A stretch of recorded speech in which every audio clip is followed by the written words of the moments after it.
에스더 1장 9절에서 16절까지 말씀 우리 한 목소리로 합독하도록 하겠습니다. 왕후 와스디도 아하수에로 왕궁에서 여인들을 위하여 잔치를 베푸니라. 제7일에 왕이 주웅이 일어나서 어전넷이 무만과 비스다와 하르보나와 빅다와 아박다와 세달과 가르가스 7사람을 명령하여 왕후 와스디를 청하여 왕후의 관을 정지하고 왕 앞으로 나아오게 하여 그의 아리따움을 못 백성과 지방관들에게 보이게 하라 하니 이는 왕후의 용모가 보기에 좋음이라. 그러나 왕후 와스디는 내시가 정하는 왕명을 따르기를 싫어하니 왕이 진노하여 마음속이 불붙는 듯 하더라. 왕이 사례를 아는 현자들에게 묻되 왕이 규례와 법률을 아는 자에게 물는 전례가 있는데 그때에 왕에게 가까이하여 왕의 기색을 살피며 나라 첫 자리에 앉은 자는 바사와 메대의 7지방관 곧 가르스나와 세달과 아드마다와 다시스와 메레스와 마르스나와 무무간이라. 왕후 와스디가 내시가 전하는 아하수에로 왕의 명령을 따르지 아니하니 규례대로 하면 어떻게 처치할까? 무무간이 왕과 지방관 앞에서 대답하여 이르되 왕후 와스디가 왕에게만 잘못했을 뿐 아니라 아하수에로 왕의 각 지방관의 관리들과 묵 백성에게도 잘못하였나이다. 아멘. 에스더서에는 하나님이 하신 말씀이 등장하지 않고요, 하나님이라는 명칭도 그 단어도 나오지 않습니다. 하나님이 하신 말씀도 없고 하나님이라는 단어도 없고 하나님이 직접적으로 등장하지 않습니다. 그래서 이런 성경이 왜 정경이 되었는지 논쟁을 삼는 사람들도 있기는 한데요. 그런데 하나님이 하신 말씀도 하나님도 나오지 않는데 분명히 드러나는 것이 있습니다. 그것이 에스더서에 흐르는 가장 중요한 은혜일 텐데요, 하나님의 섭리입니다. 하나님의 섭리는 분명히 보여지고 있고요, 그리고 하나님을 향한 믿음들도 보여지게 됩니다. 이것이 에스더서에 흐르고 있는 은혜입니다. 사무엘 상하부터 시작해서요, 우리가 알고 있는 열왕기상하, 역대상하 이 세 가지 역사서를 쭉 보면 이스라엘 왕국의 역사가 다뤄집니다. 이 역사서는 이제 남유다가 바벨론으로 끌려가는 그것으로 이제 이스라엘 왕국이 망하게 되는 상황으로 이제 내용이 마무리가 되는데, 이 스토리가 이어지는 책들이 에스라, 느헤미야, 에스더입니다. 이 역사가 이어지는 이야기들이 이 세 권의 책들입니다. 에스라는 1차 포로기환부터 3차 포로기환 직전까지의 이스라엘 역사를 다루는데요, 이때는 스룹바벨 성전 건축, 또 에스라의 신앙개혁 이런 내용들이 나오게 됩니다. 느헤미야서는 3차 기환부터 BC 400년 전까지의 이스라엘의 역사를 다루게 됩니다. 느헤미야에서는 예루살렘 성벽 재건과 또 개혁이 일어난 이런 내용들을 다루게 돼요. 그래서 에스라와 느헤미야서는 이스라엘이 이제 망했던 역사에서 회복되는 역사, 재건되어가는 이 과정에 대한 얘기를 다루게 됩니다. 열왕기서와 역대기서 이렇게 이스라엘의 망하는 역사를 다뤘던 이 역사서들이 이제 에스라와 느헤미야서를 통해서 또 에스더서를 통해서 재건되어져 가고 회복되어져 가는 역사로 이어지게 됩니다. 이렇게 멸망과 회복의 역사를 우리가 쭉 이어서 보게 되는데요, 이렇게 보면서 알 수 있는 것은 하나님이 이스라엘의 역사를 섭리하셔서 놓지 않으시고 이어가신다는 것입니다. 하나님의 구원의 역사가 이어지고 있다라는 것을 알 수 있습니다. 이제 남은 에스더서에는 어떤 내용이 담겨 있냐면, 잘 아시는 내용이 담겨 있는데요, 한 가지 스토리가 담겨 있습니다. 에스더서는 1차 포로기환과 2차 포로기환 그 사이에 있었던 역사를 다루는데, 말씀드렸듯이 역사라기보다는 한 사건을 다룹니다.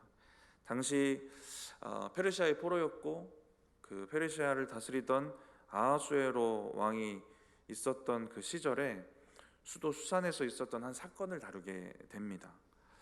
에스라와 느헤미야는 이스라엘의 회복과 재건에 대한 그 역사들을 다루고 있고, 에스더는 한 사건을 다루고 있습니다. 그리고 배경도 좀 다르죠. 에스라와 느헤미야는 고국으로 돌아온 상황이고, 에스더는 여전히 페르시아 이방 땅에서 있었던 일을 다루고 있습니다.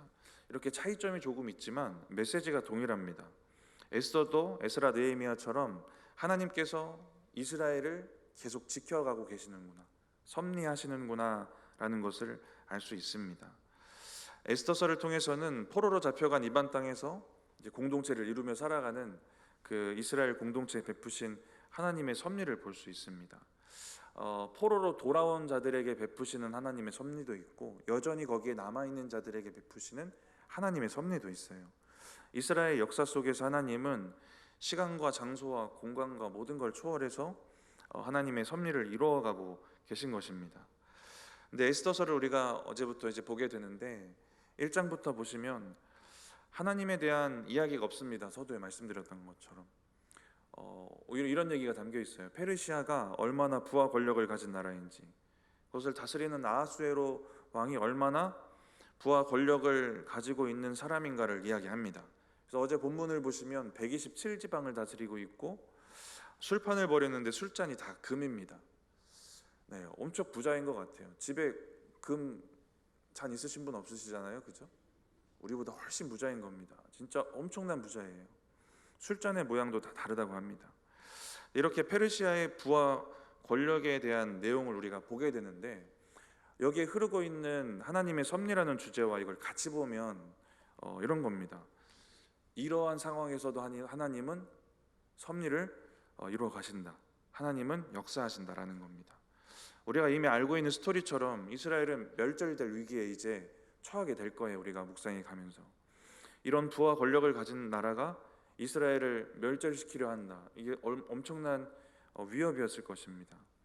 근데 반대로 우리가 알고 있는 그 섭리라는 흐름 속에서 또 보면 그 가운데 그럼에도 이스라엘을 지키셨던 하나님의 놀라우신 역사하심과 하나님의 계획, 섭리를 우리가 볼 수 있는 것입니다. 이곳에 살던 유대인들을 좀 생각해 보면 우리가 생각하는 포로의 이미지랑은 좀 다릅니다. 안정적인 삶을 살았어요. 어쩌면 황폐해져 버린 고국 땅보다 더 모든 것들이 잘 갖춰져 있는 상황이었을 것입니다. 그래서 포로로 살지만 이 안정적인 상황들이 그들에게 있었고, 그래서 고향으로 돌아가기보다는 그냥 머물러 사는 것이 더 좋게 느껴지는 그런 상황들입니다.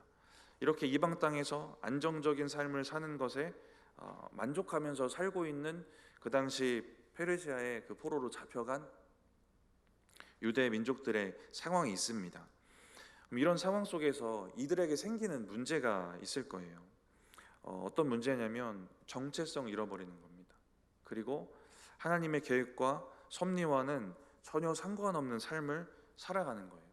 저와 여러분도 무엇보다 커 보이는, 대단해 보이는 세상 속에서 살아갑니다. 그러면서 세상의 방법, 세상의 논리, 세상의 가치관, 세상의 권위, 이런 것들에 자꾸만 안주하려는 그러한 마음이 막 생기고자 하는 위기들이 찾아오는 거예요. 세상에 속해서 안정적으로 사는 것에 안주하려는 그 마음들이 우리도 위기와 시험으로 찾아오는 것입니다. 근데 문제는 이렇게 안주하려는 마음이 말씀드렸던 것처럼, 이 유대 민족이 그랬던 것처럼 신앙의 정체성을 잃어버리고 하나님의 계획과는 상관없는 삶을 자꾸 살아가게 하는 것입니다. 에스더서를 묵상하면서 이런 믿음들을 우리가 좀 돌아보면 좋을 것 같아요. 페르시아에 있는 유대인들도 안주하려는 이 마음 때문에 신앙의 정체성, 하나님에 대한 신앙을 잃어버릴 그럴 위기에 처해 있었고, 그러던 중에 우리가 잘 알고 있는 그 스토리처럼 멸절될 위기를 마주하게 됩니다. 그때 민족 말살의 위기를 이제 마주하게 되는 것인데요. 안주하려고 하는 그들에게 일어난 위기입니다. 그러니까 마주하는 위기가 이들에게 하나님의 섭리의 시작점이 되었어요. 그러니까 어쩌면 우리가 마주하게 되는 위기들이, 그것들이 어쩌면 다시 우리의 신앙의 정체성을 회복하고 하나님의 섭리와 계획 안에 우리가 다시 거하게 되는 그런 기회가 될 수도 있는 것입니다. 이러한 위기를 통해서 내가 크다고 바라봤던 것, 내가 그냥 안주하고 살아갔던 세상 것들에서 다시 하나님께로 시선을 돌리게 되는 것입니다. 본문의 이스라엘 백성들은 그들이 크다고 생각했던 것, 그냥 좋다고 괜찮다고 여겼던 그들의 상황들, 그 이방 땅에서의 삶에서 다시 하나님을 바라보게 되는 겁니다. 이 위기를 통해서 내가 나의 하나님에 대한 그 신앙과 신앙의 정체성을 잃어버리고 하나님의 계획 안에 살지 못하고 다른 것을 의지했던 그런 것들을 뒤로하고 이제 하나님의 섭리 안에 거하는 그 믿음의 정체성을 다시 회복할 수 있는 기회가 되어지는 겁니다. 이렇게 우리가 잘 알고 있는 스토리가 있어요. 그 가운데 흐르는 하나님의 섭리가 분명히 있습니다. 하나님의 섭리는 그리고 이들에게 이런 신앙에 좋은 역할을 하게 됩니다. 오늘 본문에도 하나님의 분명한 섭리가 등장하게 됩니다. 아하수에로 왕이 어제 본문부터 보면 3년 되던 해에 모든 신하들을 불러서 큰 잔치를 엽니다. 180일간의 잔치를 열고 이제 이후에 7일간은 수도 수산에 있는 모든 사람들을 위한 잔치를 열게 됩니다. 무슨 잔치인가 보니까 4절 말씀에 보면 그의 영화로운 나라의 부함과 위엄의 혁혁함을 나타내니라라고 했거든요. 혁혁하다, 찬란하다라는 겁니다. 내가 가진 부와 명예가 얼마나 찬란하고 위대한지를 드러내는 그런 잔치예요. 표면적으로는 그렇습니다. 근데 역사적으로 보면 전쟁 준비입니다. 아하수에로 왕의 아버지가 다리오인데요. 그 페르시아 전쟁이 있거든요. 그리스와 전쟁했던 페르시아 두 번째 2차 전쟁에서 패하게 됩니다. 아테네를 치다가 패배하고 후퇴하고요. 다시 공격하려고 준비하던 중에 죽고 아하수에로 왕이 이 아들이 왕을 이어받습니다. 그리고 그 전쟁 준비도 이어받게 돼요. 그래서 2년간 전쟁 준비를 하고 이제 왕이 된 지 3년 되던 해에 잔치를 베풉니다. 그러니까 그냥 잔치 아니고 사기도 좀 올려주고 마지막 작전 회의도 하고 그랬던 그런 잔치입니다. 그리고 7일간 모두를 위한 잔치를 열었던 걸 보면 이것을 통해서 어쩌면 여론에 대한 부분도 신경 썼던 것 같아요. 이렇게 잔치가 진행되고 있었고 오늘 본문에 보시면 잔치 마지막 날 왕은 주웅이 일어나서 왕후를 부릅니다. 술 먹고 기분이 좋아진 거예요. 오늘 본문 10절 11절인데요. 같이 한번 읽어보겠습니다. 제7일에 왕이 주웅이 일어나서 어전넷이 무음안과 비스다와 하르보나와 빅다와 아박다와 세달과 가르가스 7사람을 명령하여 왕후 와스디를 청하여 왕후의 관을 정지하고 왕 앞으로 나오게 하여 그의 아리따움을 뭇 백성과 지방관들에게 보이게 하라 하니 이는 왕후의 용모가 보기에 좋음이라. 주웅이 일어났습니다. 술 먹고 기분이 좋아져서 왕후 와스디를 불러서 얼마나 아름다운지를 자랑하고자 합니다. 왕의 성격도 좀 볼 수 있죠. 과시욕 있고 자랑하고 싶은 왕의 성격도 알 수 있고요. 앞서 말씀드린 것처럼 이 회의가 이 잔치가 회의의 성격도 있고 전쟁 준비의 성격도 있는 중요한 자리입니다. 그런데 우리가 잘 알고 있는 것처럼 12절을 보니까 왕후가 거절하게 됩니다. 우리 12절 같이 한번 읽어보겠습니다. 그러나 왕후 와스디는 내시가 전하는 왕명을 따르기를 싫어하니 왕이 진노하여 마음속이 불붙는 듯 하더라. 왕후가 거절을 합니다. 지금 시대면 그냥 부부싸움하고 끝날 일인 것 같기도 한데요. 앞서 말씀드린 것처럼 이 잔치가 중요한 잔치, 중요한 자리입니다. 모든 신하들이 모여있는 자리고 아하수에로 왕은 과시욕도 있었던 사람입니다. 근데 왕후가 거절하고 있어요.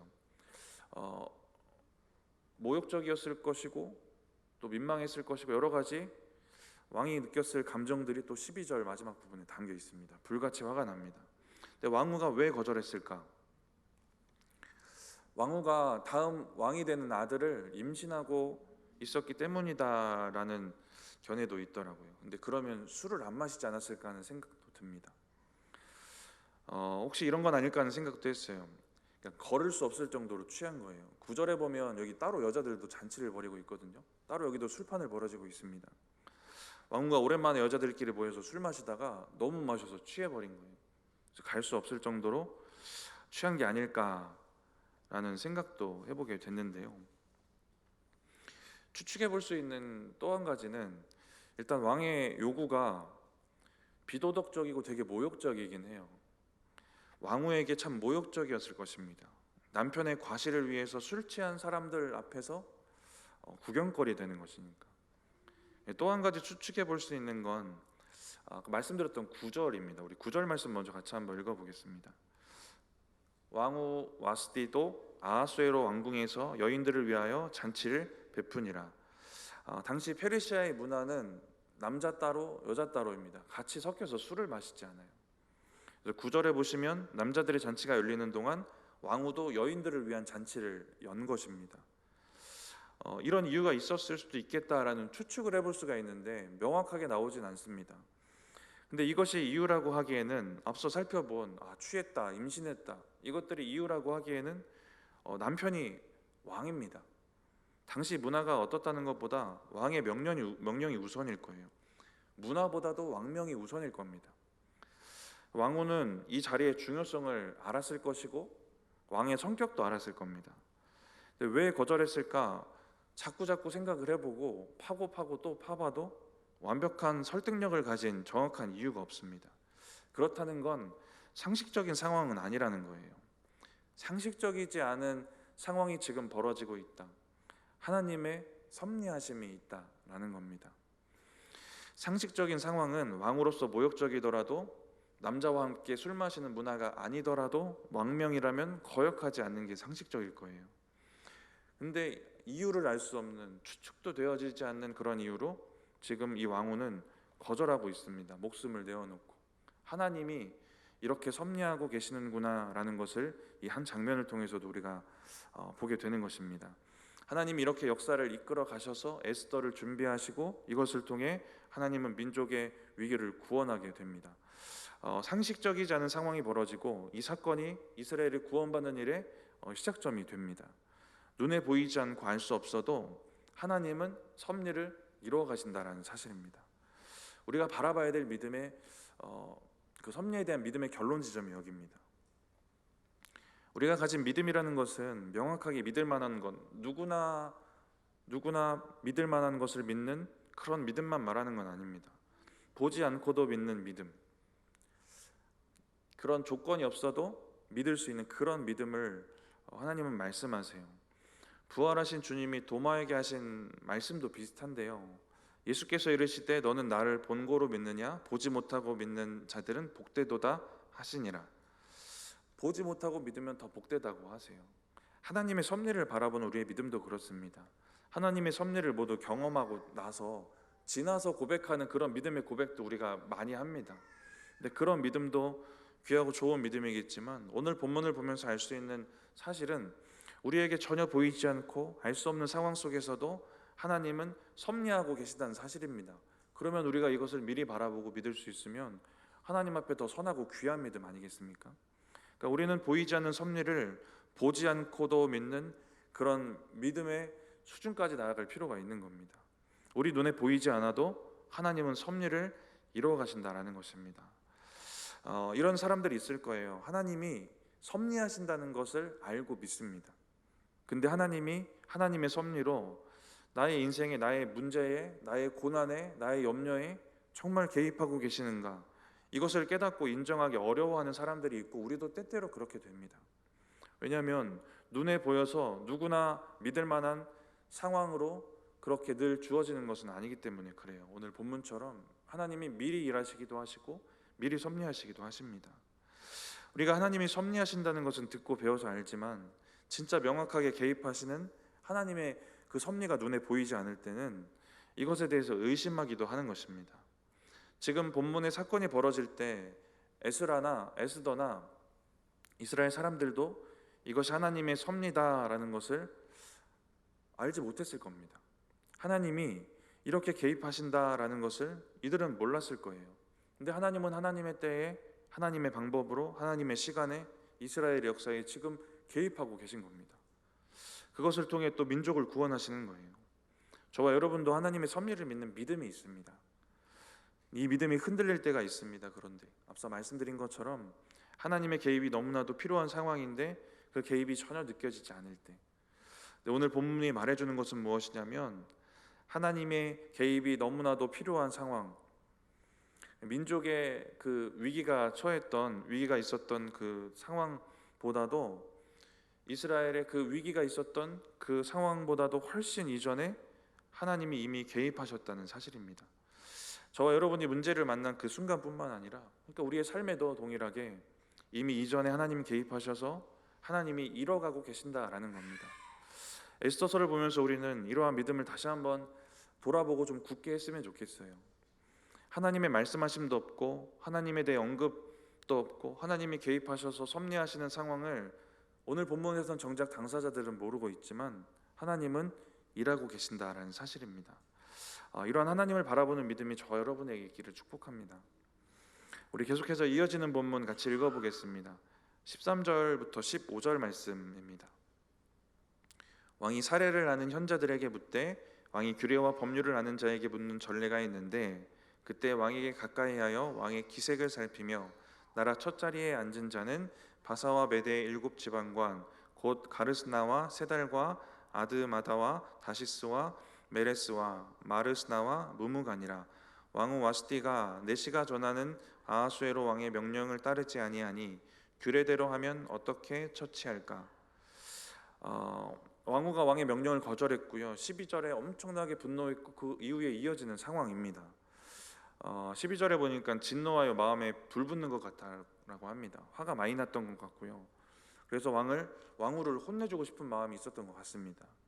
13절에 왕후를 어떻게 할지 법과 또 과거의 사례들을 잘 알고 있는 자들에게 묻습니다. 13절에 보니까 이것이 궁중의 관례였던 것 같아요. 왕의 마음도 한편으로 이해가 되고요. 13절에 이런 관례가 있었다니까 그런가 보다 합니다. 근데 저는 이 장면을 보면서 첫 번째 들었던 생각이 이걸 누구한테 물어야 되는 문제인가라는 생각이 먼저 들었거든요. 이게 복잡한 문제는 아니지 않습니까? 왕명을 어긴 거고요. 그 대상이 그냥 왕후일 뿐입니다.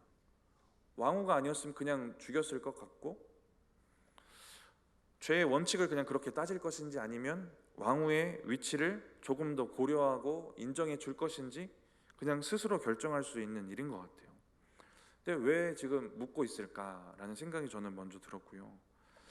한 주석가의 그 주석을 보니까 왕이 그만큼 국법을 모르고 있었다라는 해석도 있더라고요.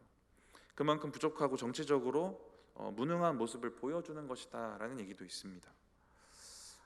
16절 먼저 같이 읽어보겠습니다.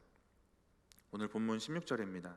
무무간이 왕과 지방관 앞에서 대답하여 이르되 왕후 와스디가 왕에게만 잘못했을 뿐 아니라 아하수에로 왕의 각 지방의 관리들과 뭇 백성들에게도 잘못하였나니라.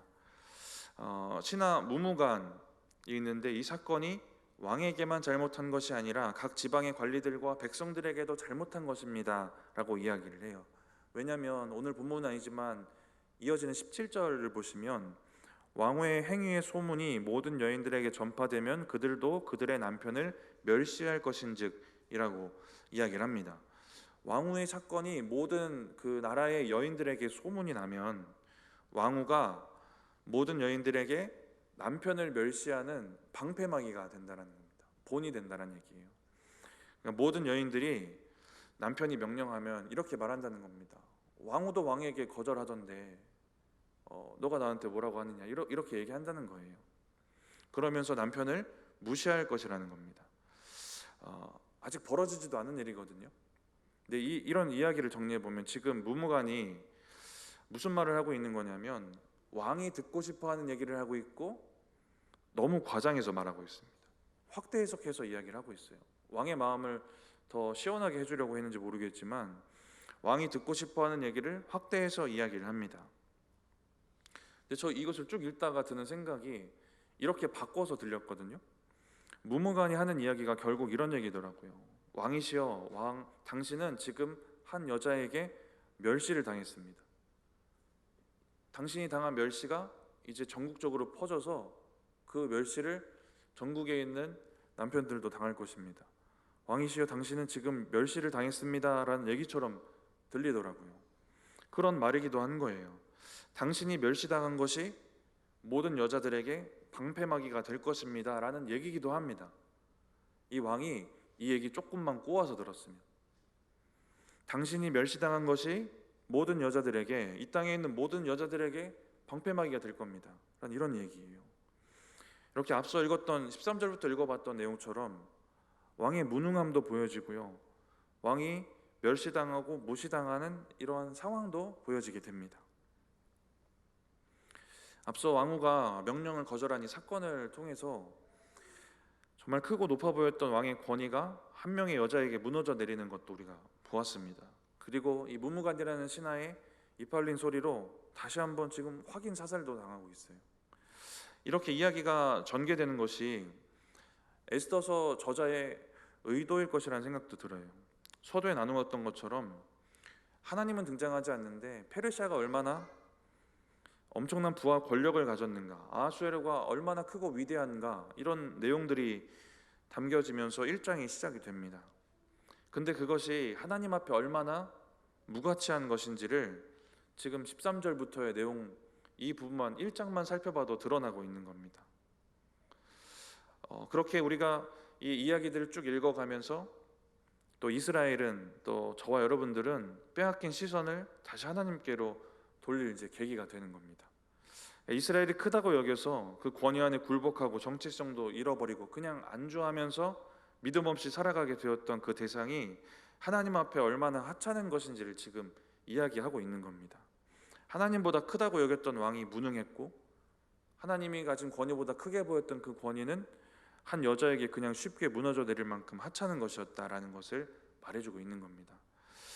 우리가 이 땅을 살면서 하나님보다 크다고 여기게 되는 것, 당장은 아니더라도 어떤 상황이나 문제 앞에 그렇게 되어지는 것, 하나님보다 더 두려워지게 되는 것들이 얼마나 하찮은 것인지를 계속해서 깨달아가는 은혜들이 우리에게 있어야 하는 것입니다.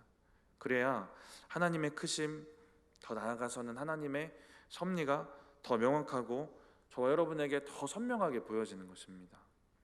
보이지 않아도 하나님 바라보고 보이지 않아도 하나님의 개입을 믿는다는 건 하나님이 이런 분이시구나라는 걸 믿는 겁니다.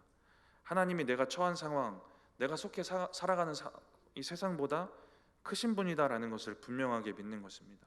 반대로 세상은 그보다 훨씬 작고 무가치하다라는 것을 우리가 바라보는 겁니다. 저와 여러분에게 이러한 믿음이 있기를 축복합니다. 한 가지 내용만 더 나누고 싶은데요. 모세에 대한 얘기를 좀 나누고 싶습니다. 모세가 너무 잘 알고 있는 것처럼 귀한 인생을 살았습니다. 근데 그럼에도 자기 인생을 돌아보면서 후회되는 일이 있지 않았겠습니까? 오늘 본문을 묵상하고 또 모세의 인생을 좀 생각해 보면서 또 하나님의 섭리에 대해서 같이 생각을 해보면서 이런 후회가 있지 않았을까 하는 생각이 들었어요. 이게 저의 후회이기도 합니다. 모세의 인생에도 하나님의 섭리가 분명히 있었습니다. 근데 모세는 늘 항상 그 섭리 안에 온전한 모습으로 있지는 못했던 것 같아요. 그래서 거기에 대한 후회 아니면 작게는 아쉬운 마음이 있지 않았을까 하는 생각을 했습니다. 모세의 인생에 하나님의 섭리가 있었어요. 그 긴 인생 동안. 그런데 자기의 힘으로, 자기의 능력으로, 자기의 혈기로, 자기의 교만으로 그렇게 온전하지 못하게 그 섭리 안에 거했던 시기들이 있어요. 제가 모세였다면 지나고 보니 하나님의 섭리가 분명한데 내 혈기로, 내 힘으로 교만하게, 온전하지 못하게 이렇게 거했던 부분이 있었구나라는 아쉬움이 있었을 것 같아요. 저의 아쉬움이기도 한 것 같아요. 저도 어릴 적부터 참 복합적인 고난을 당해서 건강, 가난, 가정의 문제, 여러 복합적인 문제들이 있었고 또 지나가 보니 이것도 하나님의 섭리가 있었습니다. 그래서 저도 비슷한 아쉬움이 있더라고요. 그 시기를 더 온전하게 하나님과 함께 지내지 못한 아쉬움이 있었습니다.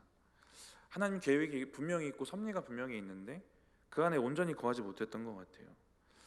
그 증거가 무엇이냐면 그 시기에 수많은 어려움들을 마주하면서 하나님도 찾았지만 결국 나를 의지했던 적도 있었던 것 같고 다른 의지할 만한 것들, 더 커 보이고 좋아 보이는 것, 의지가 될 만한 것들을 자꾸 찾았던 모습들도 돌아보면 있었던 것 같습니다.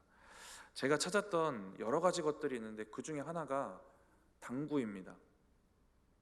당구 좋아하세요? 갑자기 당구 튀어나와서 놀랐었죠? 네. 당구를 그렇게 열심히 했어요. 당구를 왜 이렇게 열심히 쳤을까? 내가 선수가 되려는 것도 아닌데 왜 이렇게 당구를 열심히 쳤을까? 나는 왜 고3 때 당구장을 이렇게 열심히 다녔을까? 이 생각을 지금도 합니다. 고3 때 당구장 가려면 어떻게 해야 될까요? 다 안 가보셔서 착하게 사셔서 모르시죠? 고3 때는 야자가 있습니다. 야간 자율학습이 있어요. 저희 시대는 지금은 잘 모르겠는데 1시간 정도는 잠잠히 공부를 해야 돼요. 1시간 정도는 선생님들이 되게 여러 번 돌아다니시거든요. 잠잠하게 공부하다가 1시간 정도 있다 이제 도망가면 됩니다. 그때 이제 경비가 좀 소홀해져요. 그때 도망을 가면 되는데 책상에 책을 펴놔야 되고요. 사이에 볼펜을 꽂아놔야 되고 걸상에는 책가방을 걸어놔야 되고 신발장에는 신발을 넣어놔야 됩니다. 그럼 저는 어떻게 집에 갑니까? 실내화를 신고 그냥 교복 입고 당구장을 가는 거예요. 그러면 일단 감쪽 같습니다. 근데 이거를 또 놀랍게 찾아내는 선생님들이 있어요. 그럼 다음날 가서 맞는 거예요. 이런 생활들을 하면서까지 당구를 칩니다. 왜 이렇게 당구장을 갔을까? 제가 고3 때도 학생회장도 하고 믿음생활도 열심히 했는데 그리고 그때도 고난이 있었고 여러 어려움들이 있었고 그때도 건강 안 좋았고 힘든 것도 있었습니다. 근데 하나님에 대한 믿음도 그 가운데 있었는데 자꾸 다른 의지할 것들을 찾는 연약함도 또 있었던 것 같아요. 그래서 그 당구장 갈 시간에 내가 하나님을 더 온전히 찾았으면 하나님의 섭리 안에 내가 더 온전한 모습으로 잘 거했을 텐데 라는 그런 아쉬움도 저에게도 있는 겁니다. 그래서 저는 저를 도전하면서 저를 하나님의 계획과 섭리 안에 온전히 뒀으면 좋겠다라는 마음들이 있어요. 이런 후회를 나누는 건 지난 후회를 돌아보면서 우리 아쉬워합시다가 아니라 이제 이후의 삶은 이런 아쉬움 없도록 삽시다입니다. 저와 여러분에게 우리를 자꾸 돌아보고 하나님께로 인도해서 하나님의 섭리 안에 온전하게 거하는 그런 은혜가 저와 여러분에게 있기를 바랍니다. 이렇게 하나님의 섭리 안에 거하기 위해서 모세의 인생을 통해 한 가지만 좀 생각해 보고 싶은 것은 출애굽기 4장에 보면 모세를 부르신 하나님이 모세에게 두 가지 기적을 보여주시는데 지팡이가 뱀이 되고 뱀이 지팡이가 되는 기적과 손이 병들었다가 다시 낫게 되는 기적입니다. 잘 아시는 장면인데요. 기적은 하나님이 하셨는데 순종은 모세가 있습니다. 여기서 보여지는 모세의 모습은 겸손과 순종이에요. 어려운 순종도 합니다. 뱀의 꼬리를 잡으라는 명령에 순종해요. 이게 어려운 순종이잖아요. 뱀은 어디 잡아야 되죠? 머리 잡아야 됩니다. 근데 꼬리 잡으라고 그러는데도 순종을 합니다. 모세가 정말 깨어져서 이제 겸손하고 순종하는 모습이 모세에게 있습니다. 근데 모세가 하나님의 계획 안에 온전히 거하지 못했던 시기들이 있어요. 40년 거슬러 올라가서 모세가 자기의 힘으로 내가 민족의 리더가 돼야겠구나 이렇게 혈기로 교만으로 자기의 힘으로 행동했을 때입니다. 그러다 실패하고 오히려 거절당하고 이건 트라우마로 남습니다.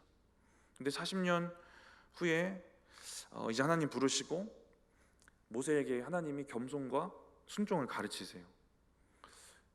이렇게 겸손과 순종이 있을 때 이제 모세는 하나님의 그 섭리와 계획 안에 온전히 거하고 있는 겁니다.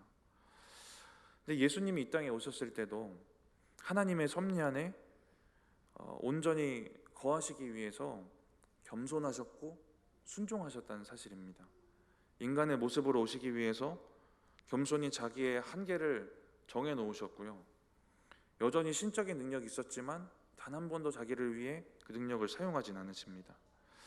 누가복음 2장 52절에 예수는 지혜와 키가 자라가며 하나님과 사람에게 더욱 사랑스러워 가시더라. 잘 아시는 본문인데요. 여기서 신기한 건 지혜도 자라고 있다는 겁니다. 지혜가 자랄 필요가 없는 분이잖아요. 예수님도 지혜가 자라가는 과정을 거치십니다. 모든 걸 다 아시는 주님이 겸손히 지혜를 배우는 과정을 거치세요. 기록된 말씀을 이루기 위해서 하나님의 뜻을 이루기 위해서 또 순종의 삶을 살아가십니다.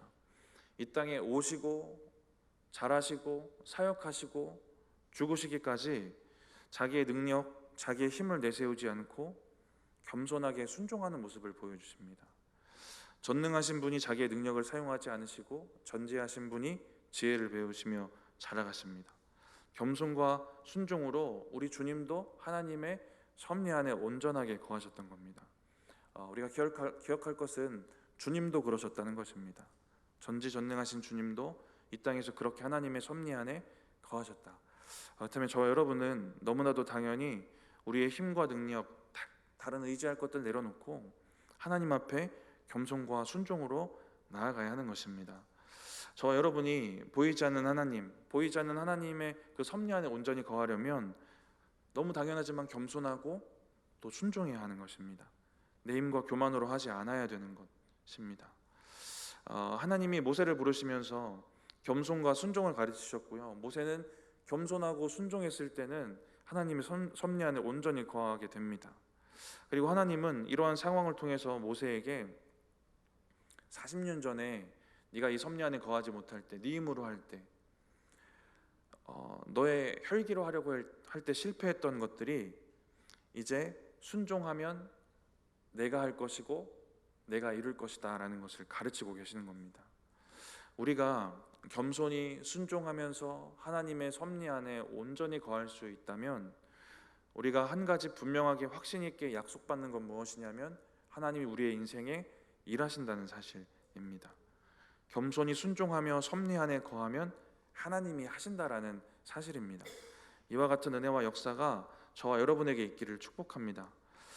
말씀을 마치면서 이스라엘의 가장 암울했던 시기이고 가장 힘이 없었던 위치이고 또 이어지는 스토리를 보면 가장 위급했던 상황에도 하나님은 여전히 계속해서 일하고 계셨고 하나님의 그 구원의 역사와 섭리는 이어지고 있었다라는 사실입니다.